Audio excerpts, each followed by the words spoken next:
Assalamualaikum. Welcome to my channel Femina Cooking Lifestyle. Today recipe Dalbina. இந்த ஹெல்த்தியான recipe நபிகள் நாயகம் ஸல்லல்லாஹு அலைஹி வஸல்லம் அவர்கள் பரிந்துரைத்த ரெசிபி. ரொம்ப மன அழுத்தத்தில் இருக்கிறவங்க, உடம்பு ரொம்ப சோர்வாக இருக்கிறவங்க, ரொம்ப டிப்ரெஷனில் இருக்கிறவங்களுக்கு, அப்புறம் உடம்பு ரொம்பவே வீக்காக இருக்கிறவங்களுக்கு தான் இந்த ரெசிபி. நோன்பு வச்ச குழந்தைங்களுக்கெல்லாம் இந்த ரெசிபியை கண்டிப்பாக ட்ரை பண்ணி கொடுங்க. ரொம்ப சூப்பரான ரெசிபி. என்னோட பையனுக்கு 8 வயசு ஆகுது. அவன் பயங்கரமாக சளி பிடிச்சி ரொம்ப முடியாமல் இருந்தும் அவன் 29 நோம்பையும் கரெக்டாக வச்சுட்டான். அவனுக்காக தான் இந்த ரெசிபி நான் வீட்டில் ட்ரை பண்ணேன். ரொம்பவே சூப்பராக இருந்துச்சு. எப்படி செய்கிறதுன்னு பார்க்கலாமா? 200 கிராம் பார்லி எடுத்திருக்கேன். இது வார் கோதுமைன்னு சொல்லுவாங்க. இதை நல்லா 3 தாட்டி நல்லா வாஷ் பண்ணி எடுத்துகிட்டு நான் ஓவர் நைட் இதை ஊற வச்சு எடுத்துக்கிறேன்.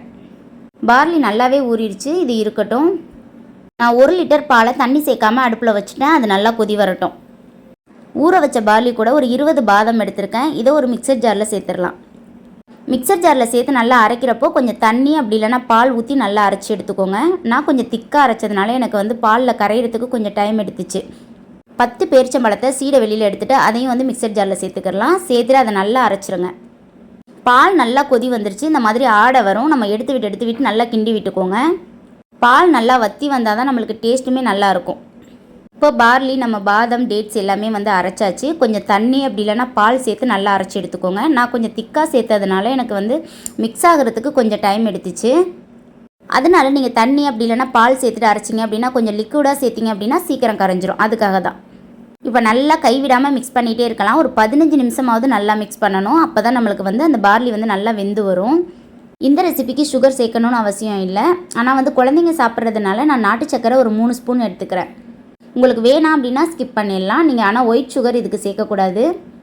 டேட்ஸோட ஸ்வீட்னஸும் அப்புறம் ஹனியோட ஸ்வீட்னஸுமே ரொம்ப சூப்பராக இருக்கும்.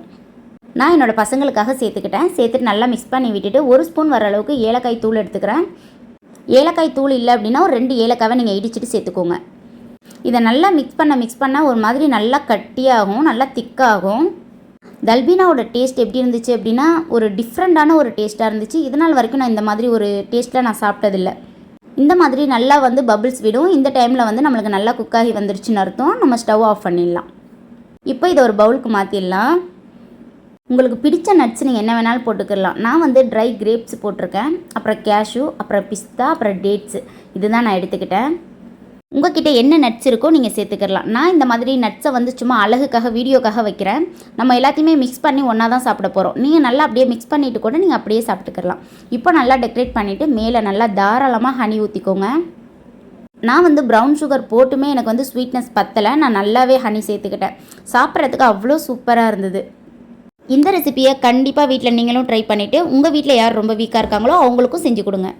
இந்த மாதிரி இன்ட்ரெஸ்டிங்கான ரெசிபிஸ்லாம் உங்களுக்கு வேணும் அப்படின்னா என்னோடய சேனல் ஃபெமினா குக்கிங் லைஃப் ஸ்டைலை மறக்காமல் சப்ஸ்கிரைப் பண்ணி வச்சுக்கோங்க. இன்ஷா அல்லாஹ் இதே மாதிரி வேறொரு வீடியோவில் பார்க்கலாம். தேங்க்யூ ஸோ மச் ஃபார் வாட்சிங்.